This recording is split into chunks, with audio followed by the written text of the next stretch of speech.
Yeah. It's a big game. Who you know that got it behind the scenes like behind the O-line soon as the QB say hype? It's big game, big game. Analysis from the player's point of view. Injuries, big trades, player news. Yeah, sector competition, and he play with Tony Dungy. Better listen, I'm talking about Big Game Sports Buzz. Said everything you need and more. Yeah. Big Game Sports Buzz. I thought I told you once before. We call him Big Game James. Yeah, Big Game James. Big Game James.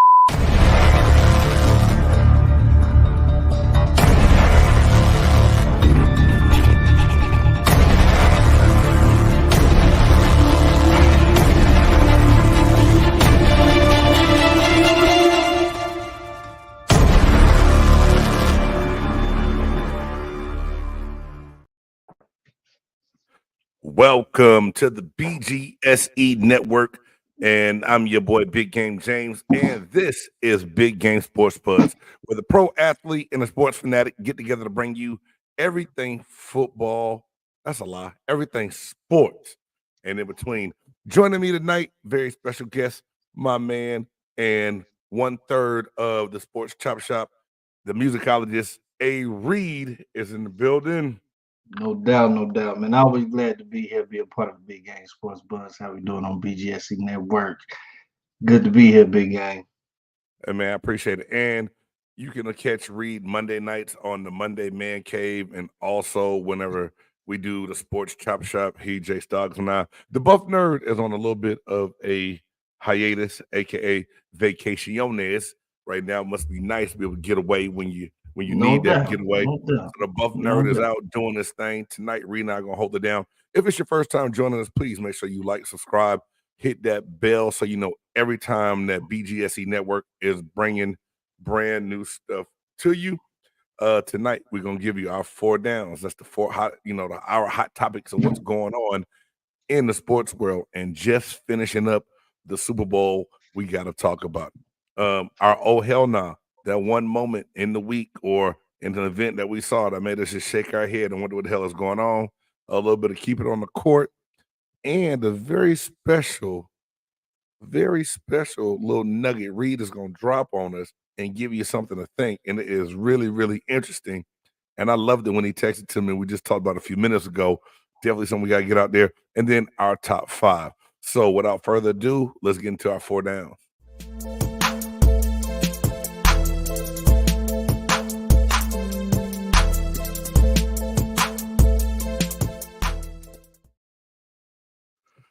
Ooh, and I almost forgot. Before we get started on this first down, my heart and prayers go out to the people of Kansas City going to celebrate their team at a parade. Shooting breaks out. 21 people shot, 1 person killed. Just a horrible situation. Here it is. You gather to celebrate a giant sports moment. You go to put your team on a pedestal and enjoy the moment. You can't even really do that because senseless violence breaks out. Today, Reed, they said that on what I saw, that it was a dispute that happened between fans and people, and they started shooting at one another. See, it's always something. Yeah. And then it doesn't help when alcohol gets involved too, Man, liquor, it don't help. guns don't mix at all. It don't at all. So, but before, like you said, man, prayers to the families and everybody, man. Yeah.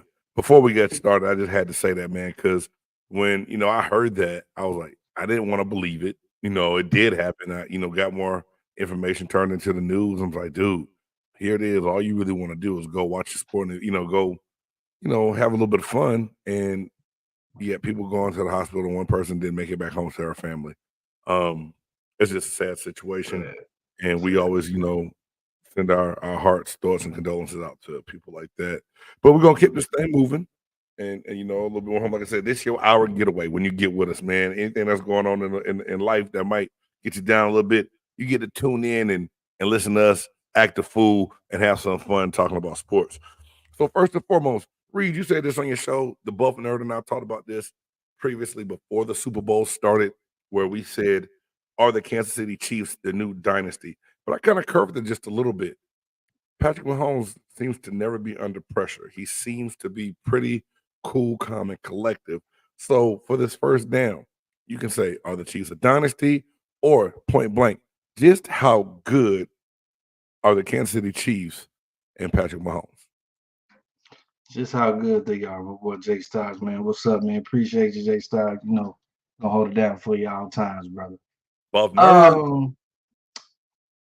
Look, like I said on my show, Chiefs are they're a dynasty. They're a dynasty at this point. When you win 3 out of 5, three in 5 years, it's showing a pretty good dominance. Okay. Everybody can't go to the Super Bowl. Everybody can't go to the playoffs, and let alone get to the Super Bowl. Let alone get to the Super Bowl multiple times.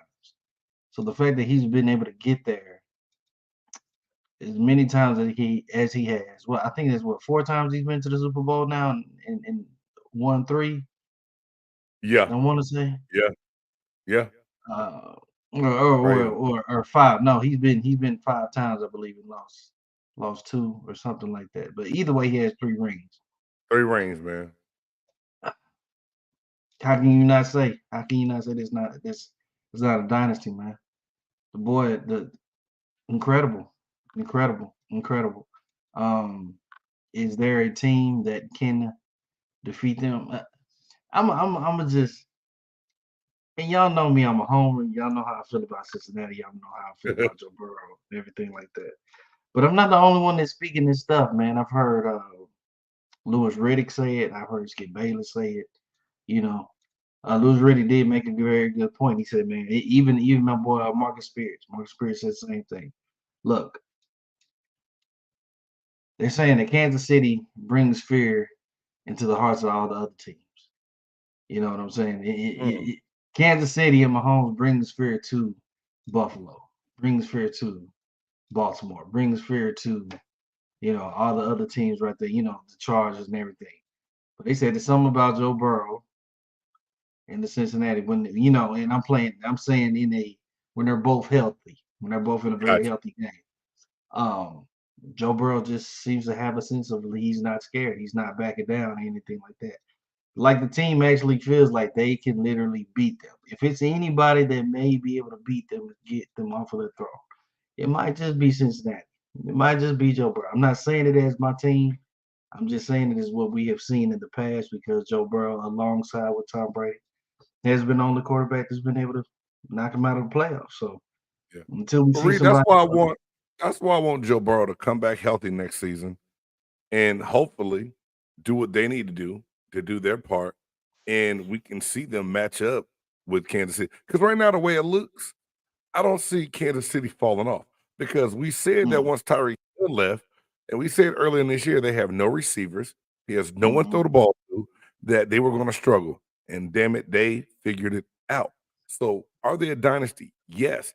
Another question that I posed that came up to me, and we had this debate with my family group when I was kicking it in Florida this past weekend, watching the Super Bowl and having a good time. He's been to more Super Bowls and won. Well, at this point in his career and at his age, he's further ahead than Joe Montana was and Tom Brady. Tom has 7. Yeah. Do you see Pat Mahomes eclipsing the 7 Super Bowl ring mark to put him leaps and bounds above Brady? Not saying that it can't happen because it can very well happen. But I think we're at an age right now where we've got a couple of elite quarterbacks that I think is going to be a kind of like a triangle rotational turn. Okay, it's going to be up for grabs on every single one of them.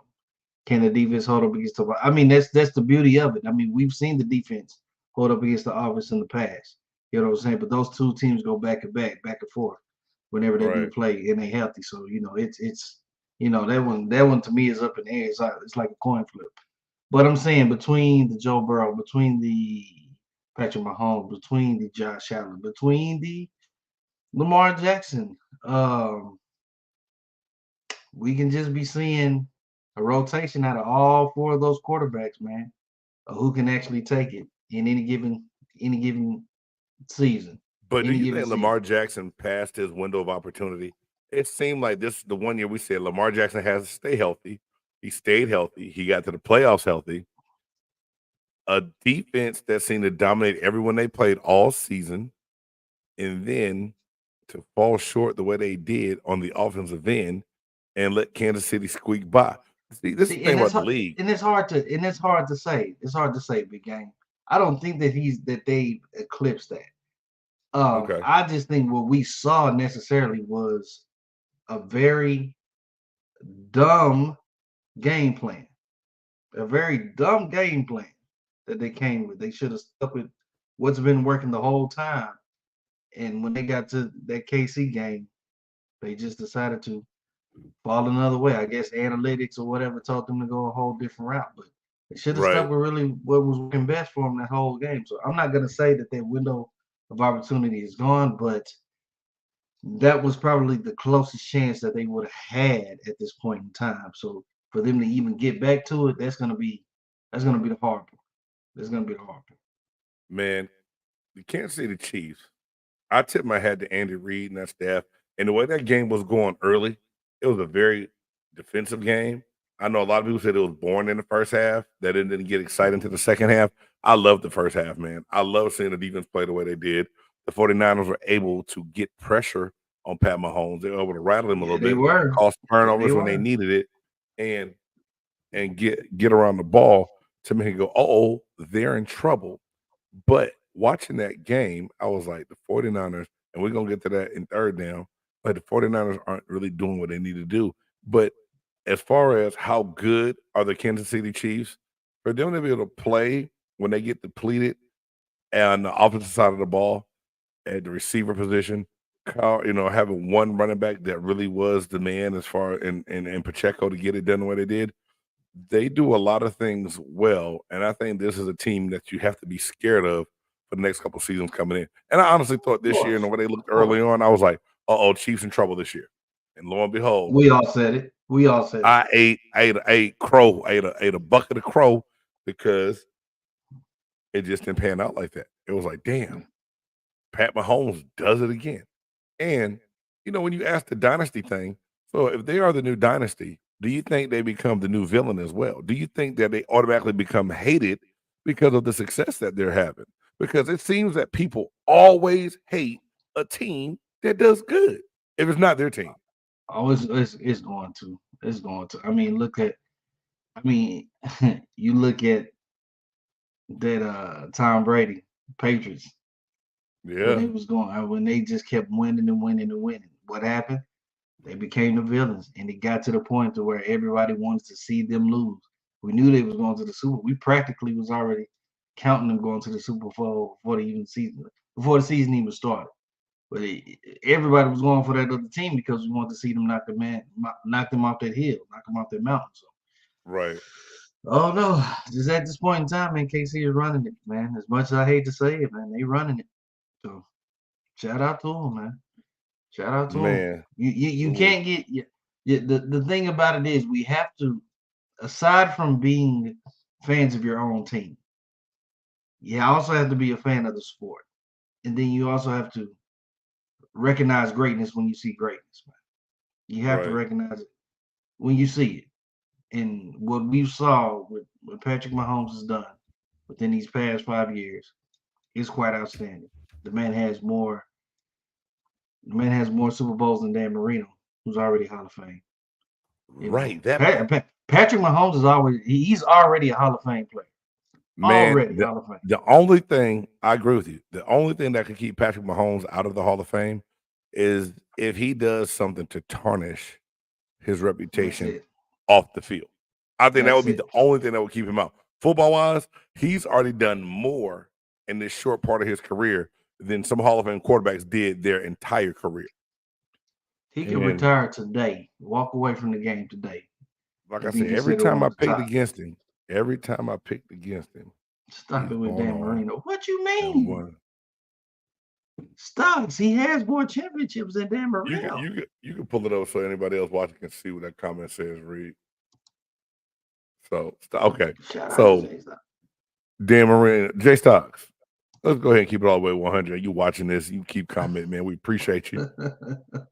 Dan Marino was a damn good quarterback. I told y'all how I heard the ball make noises and sounds that I didn't know it could make because how hard he threw the football. But if you go back, compare stats, and just looking at it, Dan Marino has never won the big game. Pat Mahomes has. So I think it's fair that Reed can say that he's done more than Dan Marino so far in his career. I don't think and that is no slight to those great NFL quarterbacks. We can't take it as a slight. Now, do they throw the ball more in this day and age? Yes, they do. But at the end of the day, if Patrick Mahomes stays on this course, by the time his career is over, the things they will say about him will be leaps and bounds above a Dan Marino or a Jim Kelly. He has more than Eli. He has more than Peyton. That ain't saying a lot though. Eli just we understand, but I'm just saying. He has more than Peyton. Right. Yeah, no, that's one. Yeah. You see what I'm saying? Breathe. Look at the names, bro. Look at the names, and he's already accomplished this in 5 years. 5 of them. One of a kind, bro. One of a kind. KC got. Whoever passed up on Patrick Mahomes is probably they shitting bricks. Yeah. They are.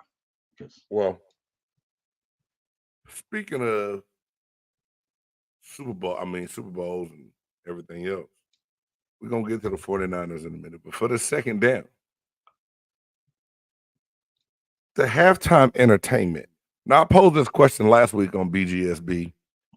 Do real fans even care about the Super Bowl halftime show? And I said, hell no. But Reed, this past show with Usher, and I'm going to ask you a minute, your thoughts of it.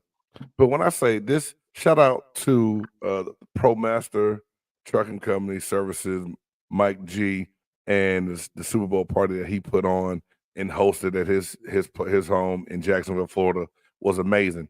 It was so many people at this gathering and so many people watching the Super Bowl. When Usher came on and performed a read, all the ladies in there watching the game, word for word, it was like being at I was like, I seen Usher in concert now. I ain't got to go nowhere because I seen the women sing their song word for word, closing their eyes, shaking their head, waving their hands in the air.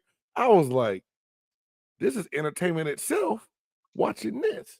But two questions. One, as an NFL fan, do you care about the halftime entertainment as a fan? Because I know as a musicologist, you may have an opinion as well. You can let me know on both aspects if you need to. But what's your thoughts on the halftime entertainment during a Super Bowl? I don't really care.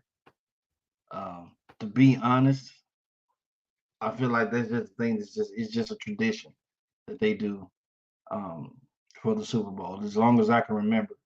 Yeah, Jermaine Dupri Sykes. Wow, that was crazy. But as long as I can remember, man, watching the Super Bowl, it's always been a tradition to have some kind of musical guests during the halftime. So, I mean, if that's the case, that's just what I've always been indoctrinated to see. Right. I can't say that I've actually really cared, but, you only care if it's somebody that you actually listen to, and get down with. And somebody that you get down with, Gotcha. I'm not gonna lie, if it's an artist that comes out, like I didn't even really watch that the Weeknd joint because I don't bump Weeknd like that. And right. The Weeknd, when I saw that, the Weeknd was one of the worst halftime shows I've ever seen. Yeah, so, that's what I'm saying. So this is my thing.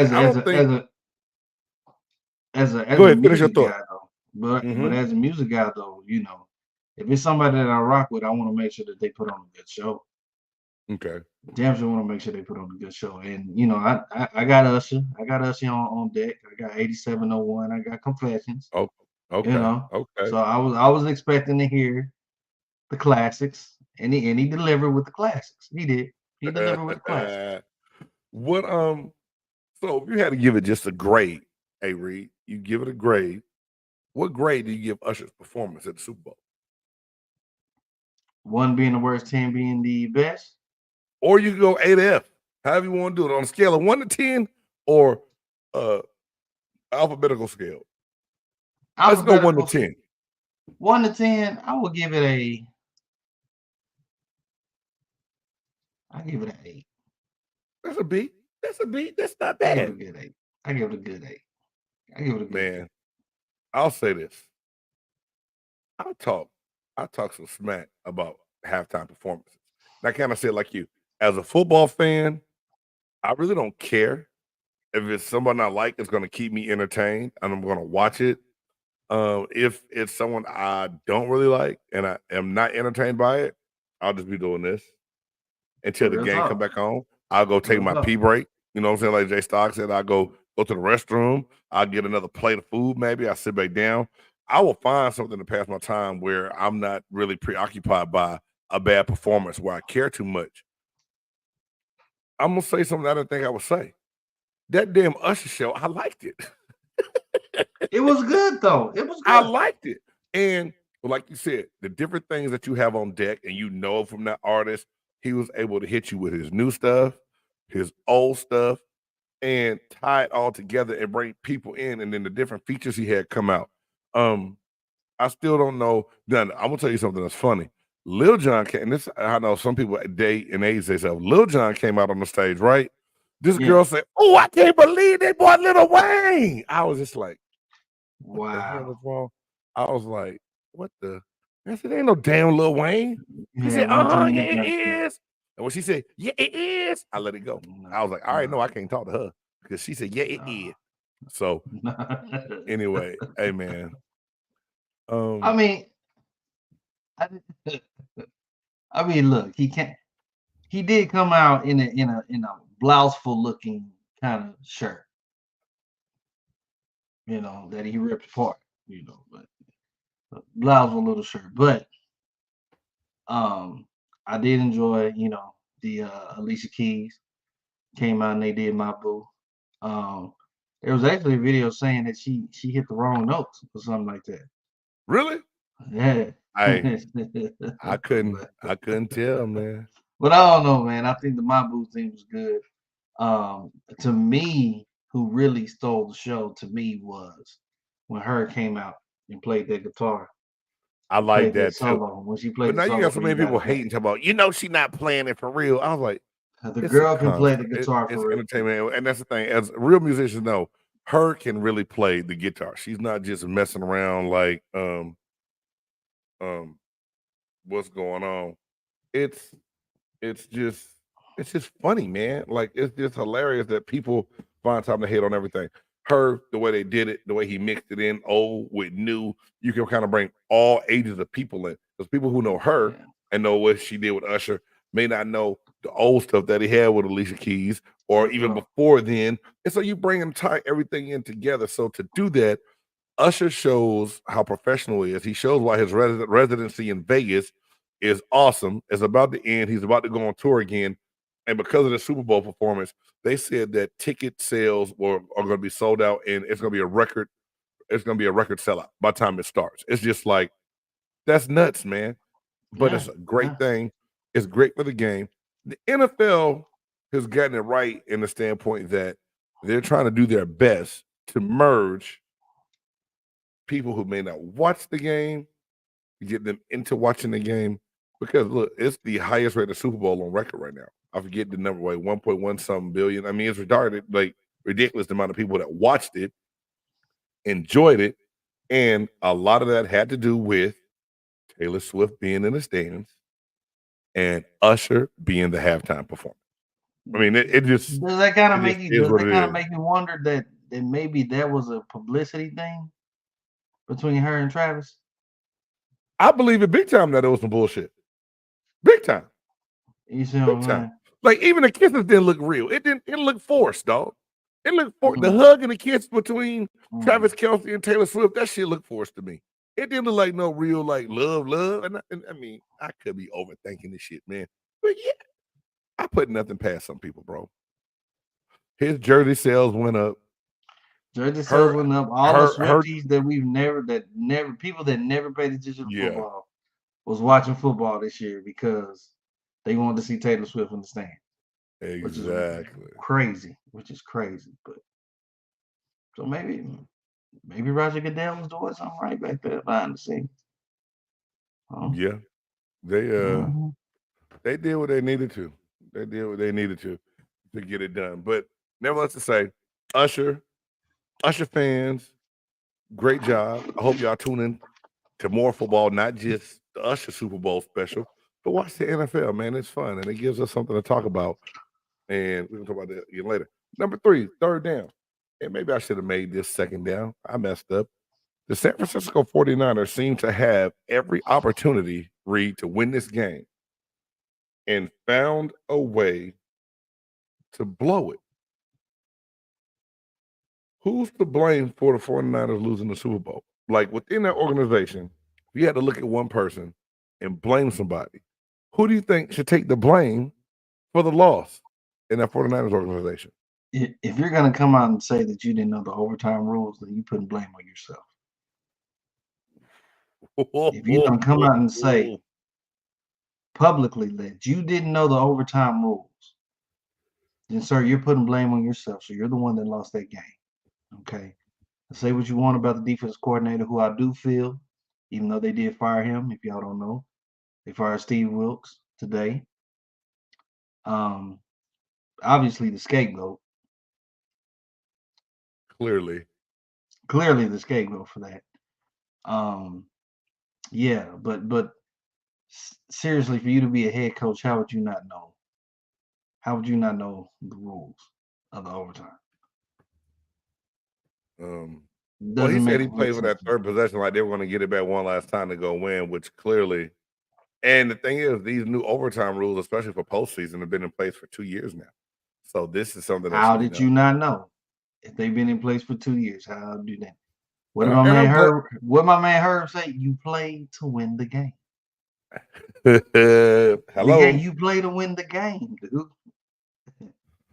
Man, I don't believe that just one bit.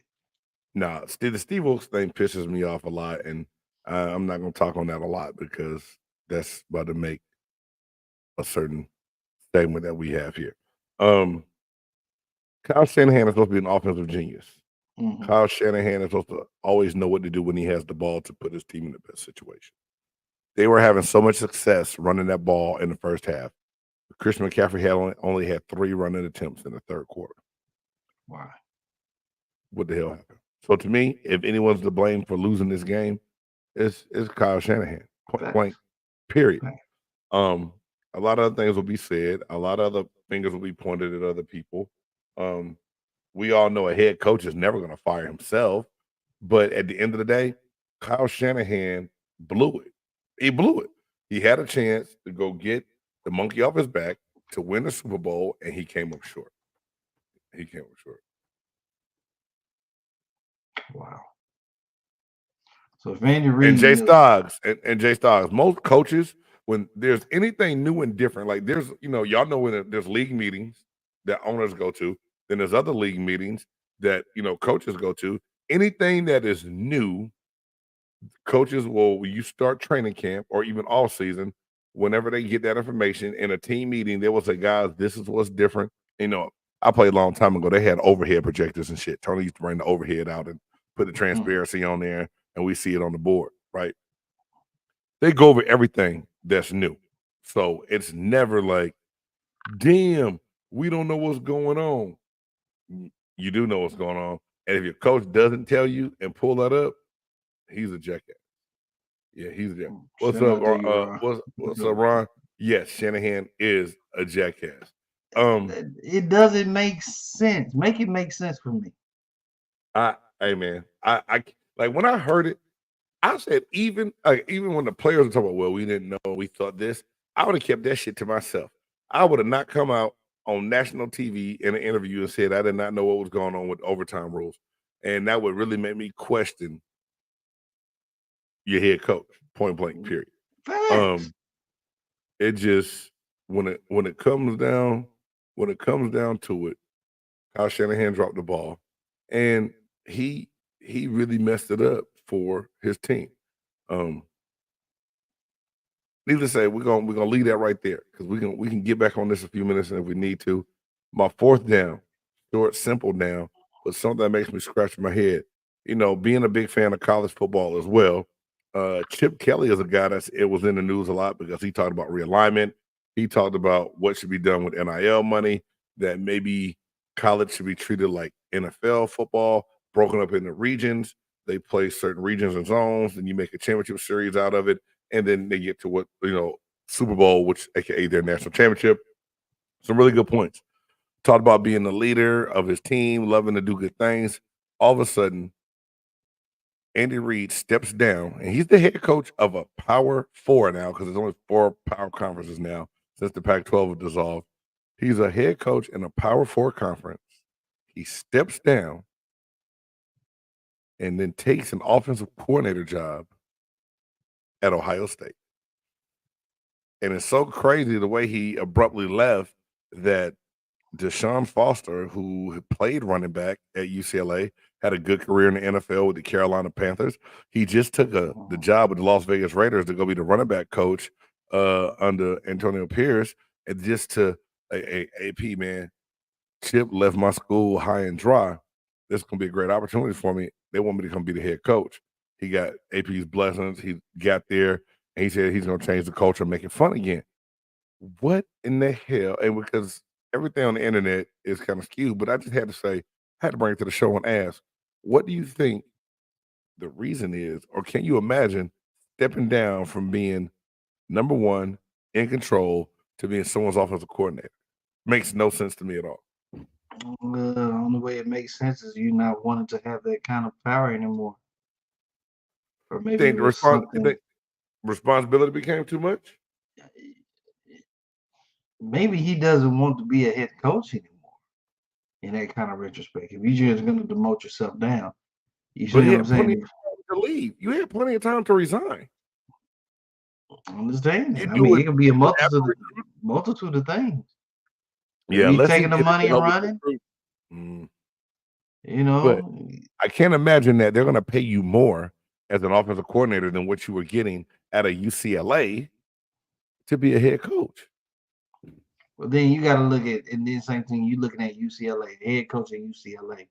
But then you can also be an assistant coach over here for Ohio State, which is always in the news.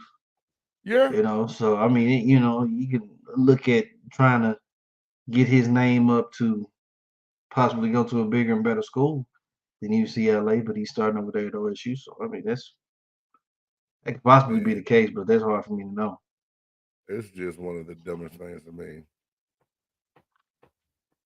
Yeah, it is. I do have a question for you, man. What's that? How hard is it? How hard is it, knowing you've been in the league? How hard is it to teach time management, time of possession? Because I look at things like, how many times has teams given guys like Mahomes that last 2 minutes, that last minute and a half, and they come back at the end of the game and win the game? Will you just clearly do your time management, know how to run the ball, know how to run the clock, know when to call you timeouts? You know what I'm saying? You do the necessary things that you can to keep the ball out of his hand as much as possible when you can lock up the game. But for some reason, it's like teams deviate from that. And they just figure out, well, hell, we'll just give him the ball. And next thing you know, Mahomes is coming down here really. You work it, Reed. You work it. You do work it because I know Coach Dungy had a hammer period that we called it on Thursdays, and we would work on run the short passing game, but the stuff that can keep the chains moving inch by inch and the clock moving, and maybe even make an offense a defense use the timeouts that they don't want to use, so that you help run that clock down and eventually win the game, right? But at the same time, it's easier said than done, and even coaches are human.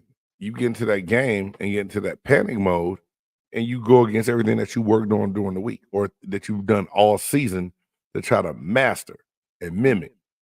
But before we get off into that, and I get thrown off, what Chip Kelly did, you know what it made me say, Reed? Oh, hell no! Oh, hell no!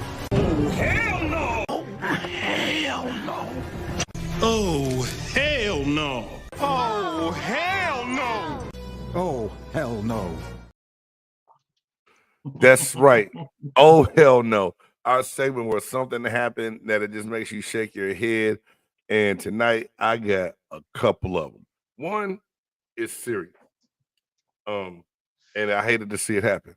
Greenlaw's freak injury on the sideline before he took the field, trying to get excited, trying to get loose, took a couple bounce steps, so trying to get loose, took one step. You saw that calf muscle roll up and roll down. It's like, damn, Achilles, blew his Achilles, trying to take the field. And he definitely was missed because there were some plays that on some run fits, that backup linebacker was out of place that, Greenlaw would have been in that position to make that play, and it cost him a couple of times. But that's just a freak ass injury that made me say, "Oh hell no, I can't believe that happened at all." Another one, Travis Kelce losing his cool and bumping Andy Reid. Oh hell no, Travis Kelce, calm your ass down. You gonna get the ball, you gonna get fed. We know y'all want to score. Andy wasn't ready for that. You almost gave his big ass a heart attack and knocked him down. And God knows if Andy Reid would have gone down on the ground, he would have looked like a baby elephant that rolled over on his back and then couldn't get back up right away. Yeah. But to see the funny part, to see Tyreek Hill and see AJ Brown coming out with their tweets saying that if they would have did that, it would have been some consequences on the back end. Pretty much Travis Kelce can get away with it. They wouldn't be able to. So. That was wild. That was wild. I definitely can see that. Reed, you got anything for old hell no tonight? Oh hell no! The Kansas City Chiefs won this month. They really won it, man. Hey, again, salute, man. Salute.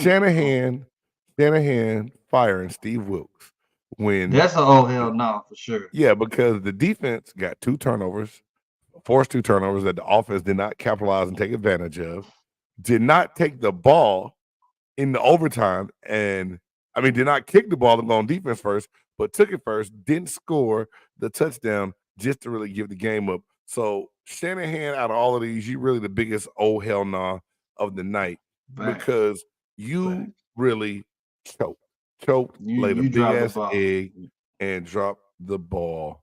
You dropped the ball. Big time. You did. To blame it on another person, bro, you wrong for that. Blame it on another person. Oh man, this is tonight we're gonna do a segment we hadn't done in a while because it's that time of year where it's gonna start ramping up on my TV because there's no more NFL. That's keep it on the court.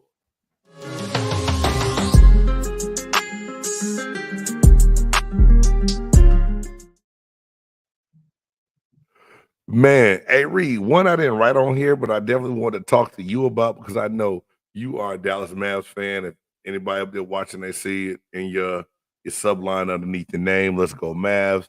#MFFL. Yes, sir. How do you feel about the Mavericks trade for PJ Washington and getting rid of Grant Williams and whoever the other one? But the PJ Washington trade. Yeah, how do you feel about that, man? Good trade. Very good trade. Damn good trade. We've seen what Mavs have gone 6-0 since the trade has happened. So very good job for these guys. I like what PJ is bringing. I like what the other guys bringing. Man, that center, he's balling his ass off. Gafford doing a damn good job. Yes, man. Yeah, I'm very excited for what this team can do. I know they're in the 7th seed right now. But we're looking at a team that's about to get healthy. They're about to get healthy during the All-Star break. These guys getting a rest, and then they can come back. And I believe they're going to come back stronger. I think they're going to come back better than ever. The whole thing with Grant Williams, I was hearing rumblings that, People saying that he was talking too much, yapping a Yeah, little that's bit too correct. much. But then they also said that he didn't show up. He didn't show up in shape. Man, I Which heard was that was the causing him a lot biggest of stuff part. on defense. I heard that he was overweight, out of shape, not ready to go. And you could tell he was kind of one of those mouthy players in Boston. And I Yeah, he always was. said that I thought that he was trying to be like a fake Draymond. Like Okay. annoyance, talk crazy, bother. Not the physical dumb part like Draymond, but it also always seemed like Grant Williams was just trying to do something to annoy you. Like he was a great player. And he's trying to sell it like he's so happy. Yeah, so happy to be in Charlotte. But at the same time, you're gonna be happy if you're somewhere where you know other people that want you. Bro, okay. Even on that note, man, bump Grant Williams. Okay. I don't want to say nothing bad for him as a person and whatnot, but for you to say something that to the extent of, you're happy to play, for the team, what they got on the front and not what's on the back, almost like you trying to throw a shot at like Luka or something like that. Negro, you was doing the same thing in Boston, bro. You was doing the same thing in Boston with Jason Tatum and Jaylen Brown, bro. You was still playing with superstars with the names on the back of their jerseys, man. So bump all of that bull crap because the offense and whatnot centered around them when you was in Boston. Okay, so what did you think was gonna be different when you come over to another team that has a star? Nah, bro, bump that. And then Dinwiddie. Okay, I like Dinwiddie, but I bump you too, bro, for saying that crap about the Mavs. Like we like the mom. We just gonna say, oh baby, it's okay, and the Lakers is gonna, be like the daddy and be like, no, you gotta go out there and win. And what happened? Your ass pulled up some goose egg shots, half court bullshit. Look. You knew where your ass was supposed to go, but you had fun over there in LA. Even more pressure than you gonna have down here in Dallas, brother. So I was surprised. I thought Dinwiddie would have tried to sign back with the Mavericks because he had a good run when he was here in Dallas and gave that up. Something that I saw and heard last night while watching the game that I don't even know if it's big news, but it did surprise me because it was on the hush for a long time.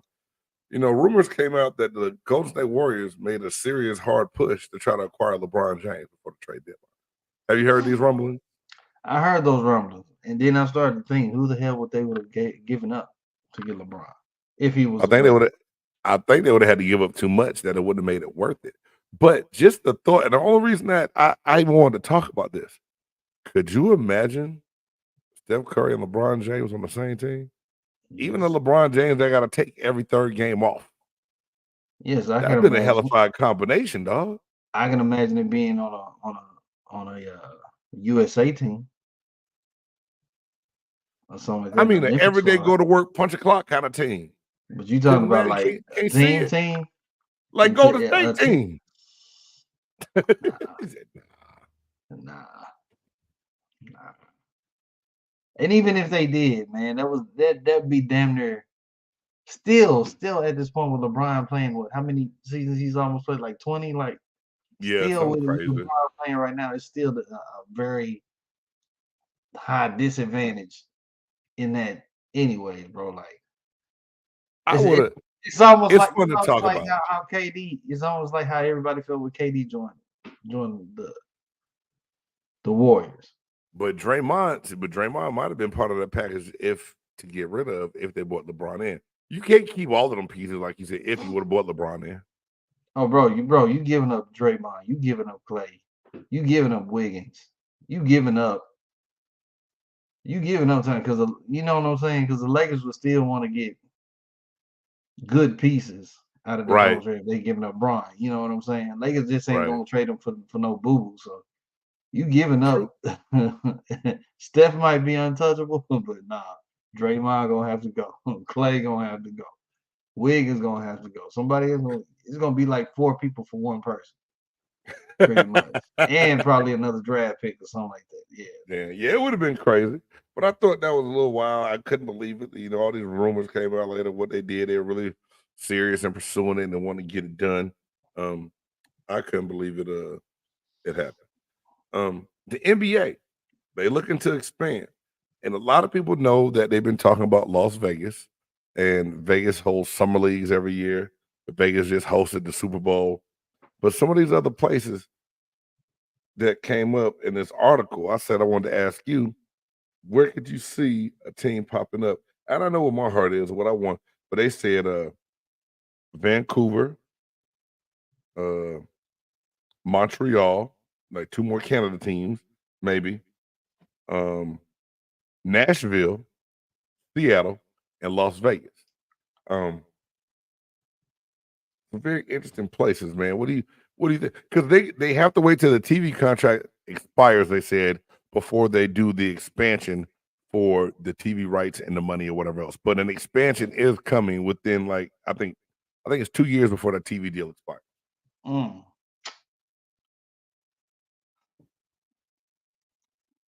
They call me old fashioned.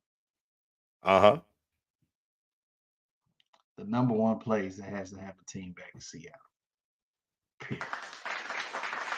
I'm right there with you.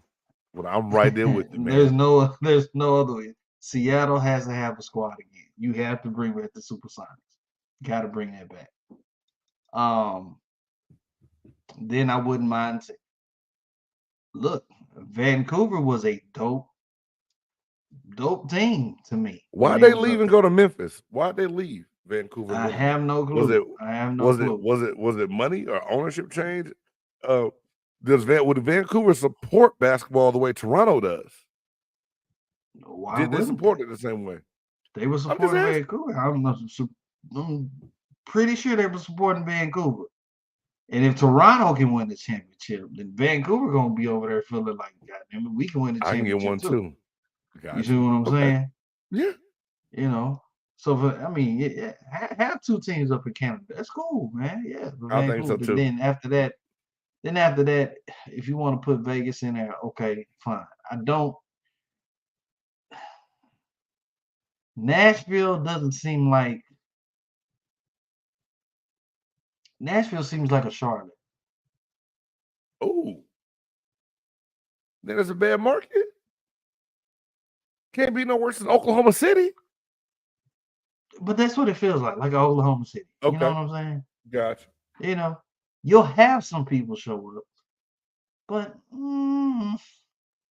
I don't think Nashville needs a team. I don't think no one's knocking down doors to go see basketball in Nashville. It's just me. Memphis works. I think that's good enough. Yeah. I'm with you. Seattle, all day, every day, and then to me, second would be Vegas, just because I'm a Nevada kind of guy. I like going out to Vegas, like hanging out. I could see that. I mean, it's the entertainment mecca when it comes to gambling and sports book and everything else. Basketball just seems to fit. So I think that would do well, and I hope to see Seattle celebrating happy again once this expansion does happen. It's going to be interesting. The commissioner has time. They're talking about it a lot, so something big is about to happen here in the next couple of years, and I think it will shock some people that if Seattle did not get a professional franchise, they should. They deserve it, man. They deserve it. Right. That Supersonic squad back in the day was classic. Man, big time. Well, man, hey, we coming up on the end. So before we get to our top 5, I want you to kick off and talk to the people about what you asked me in the show as far as like the NFL and those. I want you to tell everybody what you said, explain it, and we're gonna talk about it for a minute. All right, so bet. So I had brought this up on my show on Monday Man Cave. Okay. So I have this idea that I think that the NFL should possibly consider it. Roll with me here. I know you got the Super Bowl. I know you got the Pro Bowl and all that other stuff, but this game should happen right before the Pro Bowl. Well, not even. It should happen right before the Super Bowl. Okay, and this game here should be called like the Draft Bowl or something like that. Draft Bowl or whatnot. And what you do with this game, you would take you'll take the 2 lowest teams, the teams that had the 2 lowest records within the schedule. Okay, and you would put those two teams together to play. So let's just say randomly, let's just say we're talking like Carolina and who else sucked this year? Was it Arizona or something like that? Oh, I can't think of it, but Carolina and some other bum team. You put both of them in this game, okay? The winner of the game gets the #1 draft pick. The loser of the game will get the second round draft pick. Wow. And then from there, you base it off the records. Who else gets, third, fourth, fifth, and whatnot. But Throughout, the two teams that are playing for this draft pick, for this top draft pick, so it would have been Chicago and Carolina. Well, Chicago got it because of draft, because of a trade. Never mind. It would have been Carolina. You're right. And then, but you see what I'm saying? Yeah. I think that would be dope because those two teams have something to play for. They get the #1 overall pick. Dude, Reed. Can I tell And you then either way, both teams are getting a top prospect. You're getting a top prospect because you're either getting the first or you're getting the second pick, but you're getting the top prospect to help your squad for the next year. I think that would be dope. I think it'd be dope to watch. You watch it right before the Super Bowl happens. Boom. You know what I'm saying? Instead of watching all the Pro Bowl games. So what do you call it? The toilet bowl, the Buster Bowl? Call it like the draft bowl. The Get Back Better Bowl? Just draft bowl. Yeah, I like draft bowl. I like it. That's a great idea, man. We need to run that up to New York and pitch that to them, man. I think that would be dope. Give you one extra week of football. One extra week of football. Meaningful game. Everybody, and you mean to tell me people are not going to watch to see who's going to get the #1 pick? They're going to watch. They're going to watch. Of course they're going to watch. And if no one but those two fan bases watch, they're going to watch. Facts. Hey man, y'all let us know if you catching the show out late. I'll try to bookmark this part where you could, see it, go right directly to it.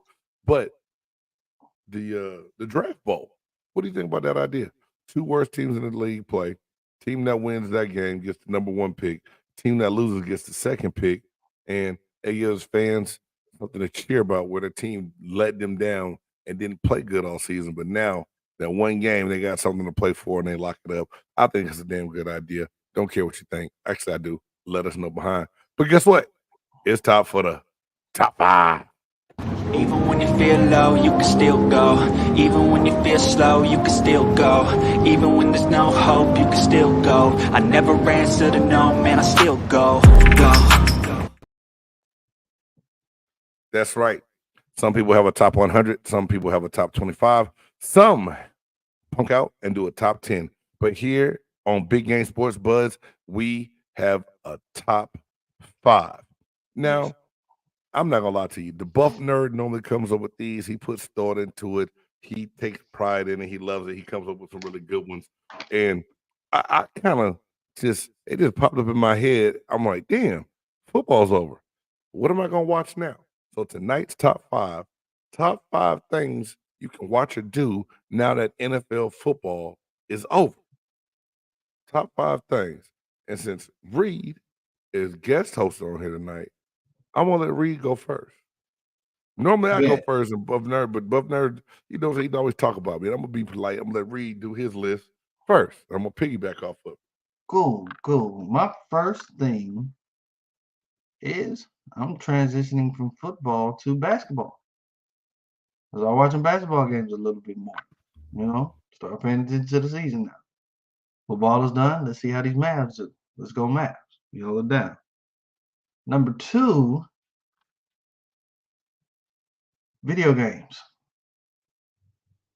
Great one, Reed. Video games. Getting more into that, and now that I've kind of gotten into the streaming aspect of it, which I'm having a lot of fun doing, man. You guys check that out on the Twitch, MCHP Radio on the Twitch. And it'll be fun, you know what I'm saying? So, yeah, I dig that. Number 3, catch up on some movies that I've always wanted to watch. You know, movies, of course. You had your list of stuff on Netflix or whatnot. Mm-hmm. You know what I'm saying? So definitely movies, and all of like 3, 4, and 5 all time together. It's movies. Number 4 would be like documentaries that I've been wanting to watch. People, you know what I'm Okay. saying? So I catch up on those. And then number 5 would be like TV shows and stuff that I've been going back and forth with. Pretty much, yeah. That's pretty much the things just to occupy your time till football comes. I know that this new. It's not that I don't want to watch the new USFL and stuff like that. It's just I don't really know anybody like in it to. It's just I'm just watching random guys play football. Not to say that it's not good, because I've seen it. And it's some good football, but it's kind of hard to like follow when you just don't know nobody. Yeah. So Reed, I love your list, and I'm gonna do it, Jason. I'm not gonna go in any particular order tonight because it changes. But I did like you. I said the same thing. Football's over. Now I get a chance to transition into basketball. So I'll quit wearing Buccaneers stuff on here and start wearing Atlanta Hawks stuff on here. You know what I'm saying? I'm able to start getting my basketball love in. So NBA, second one for me. College hoops. Getting ready for March Madness. It'll give me a chance to try to go, refine, watch, figure these teams out. So when it's time for me to make my bracket, I know what's going on because I put some work into what's going on. Next one for me, same thing, movies. Everyone tells you there's something you should see on Netflix. And during football season, I don't have time to watch Netflix. So I'll get that little Netflix list to go back through those text messages from everybody, be like, hey, remember I told you to watch this? And I'll start picking those out kind of one by one and seeing like, yeah, that was good. Or, hey, your ass can never recommend another movie to me again because your movie sucks. That happens a lot, right? Yeah. And then Netflix kind of goes the same thing. I'll say find a series to watch. Like right now, Raising Canaan is my thing. I got to watch the final episode of season 3, but really that's I'm loving Raising Canaan right now. So I always try to find a series to watch that can help me occupy where those game slots fall. I can put that series on, watch a couple of them in a day, and binge on that a little bit. A different page from yours than reading a book. I mean, than playing video games. I said read a book. I always say I want to learn something new. I always say I'm going to read something. And when football season's over, I generally start to try to crack a book. I don't always finish it at all. But then, unlike you, Reed, the last one I put was find a spring football league to watch. And the USFL and the XFL are merged to now be the UFL, the United Football League. The Cowboys kicker came from the USFL last year. Tobar, whatever their number 8, the return guy, he came from the XFL. There's other guys that have made it from the USFL and XFL to the NFL, made teams making good stories. So I think it's good to try to watch that league, see who's doing good, and if they get a chance to have a little bit of a break in the NFL, it's a feel-good story. But nevertheless, to me, there's nothing like football. I love it to death. Yes, we will talk about basketball and other sports on this show as they happen and what goes on. But at the end of the day, it is nothing like watching some good old NFL football, and we find other things to help time go by, make the day go by, and make do with it. But nevertheless, it just sucks because it comes, and then we right in the middle of it, and we having so much fun. Then next thing you know, you look up and it's February, and here comes the Super Bowl. You just like, yeah, it's over already now, bro. Reed, did you see the Sunday tickets Super Bowl commercial? It was so hard to say goodbye. Yes.